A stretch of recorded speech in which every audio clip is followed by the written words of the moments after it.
বিএনপির আন্তর্জাতিক বিষয়ক সম্পাদক ব্যারিস্টার এম এ সালাম বলেছেন, বিএনপির ভারপ্রাপ্ত চেয়ারম্যান তারেক রহমান নির্বাচনের আগে দেশে ফিরবেন এবং নির্বাচনে অংশগ্রহণ করবেন। দুপুরে সিলেট নগরীর একটি হোটেলে সাংবাদিকদের সঙ্গে আলাপকালে তিনি এসব কথা বলেন। আরও বলেন, যারা পিআর পদ্ধতিতে নির্বাচনের কথা বলছেন তারা নিজেরাই ধোঁয়াশায় রয়েছেন।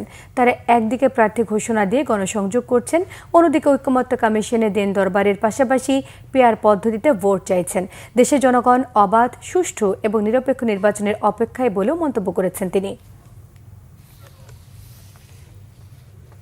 নির্বাচনের পরে তো আসার কোনো প্রশ্নই আসে না, তিনি আসবেন, তিনি নিজেই নির্বাচন করবেন ইনশাআল্লাহ। পিআর পদ্ধতি যারা এই নতুন কনসেপ্টটি বাংলাদেশে নিয়ে আসতে চাচ্ছেন, এটা ইমপ্লজিবল, এটা ইমপ্র্যাকটিক্যাল, কোনোভাবেই বাংলাদেশের ক্ষেত্রে সেটা যায় না। এবং তারা নিজেরা যারা এটি নিয়ে কথা বলছেন তাদের নিজেরও কোনো সুস্পষ্ট ধারণা এখন পর্যন্ত নেই বা জনগণকে দিতে তারা ব্যর্থ হয়েছেন বা জনগণকে দিতে পারছেন না।